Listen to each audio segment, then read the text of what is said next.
face à Nikos Aliagas. Dans 50 Inside, Éric Antoine était très ému en évoquant la relation privilégiée qu'il avait avec sa maman avant qu'elle ne rende son dernier souffle. L'aîné de 3 enfants était très proche de celle qui lui a donné la vie. Seulement, CIST en 2008 qu'elle est morte juste avant le début de sa tournée Réalité ou Illusion, qui lui a permis de connaître un énorme succès et qui a lancé sa carrière. Depuis son plus jeune âge, elle l'a toujours poussé à réaliser ses rêves et lui a redonné confiance lorsqu'il doutait de lui. Elle a vu les tout débuts.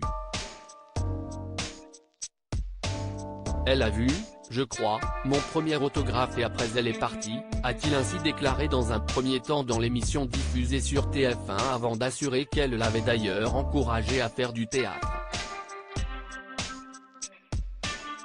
CIST elle qui m'a dit, alors que j'étais en psycho et en médecine, va faire du théâtre. Dès qu'il a commencé à se produire sur les petites scènes, elle était toujours présente.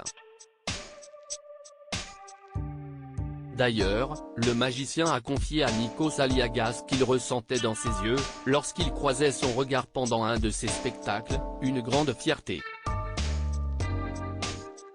J'ai vu son regard les premières fois où elle est venue me voir en spectacle et elle m'a dit ok, CIST bon, tu as trouvé, a-t-il encore raconté avant d'évoquer un des souvenirs les plus douloureux qu'il garde de sa mère.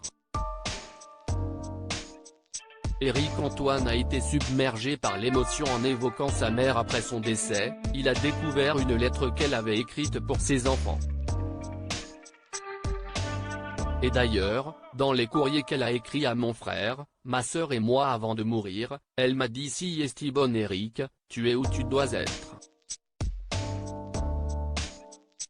Et ça, CIST, a-t-il confié au bord des larmes.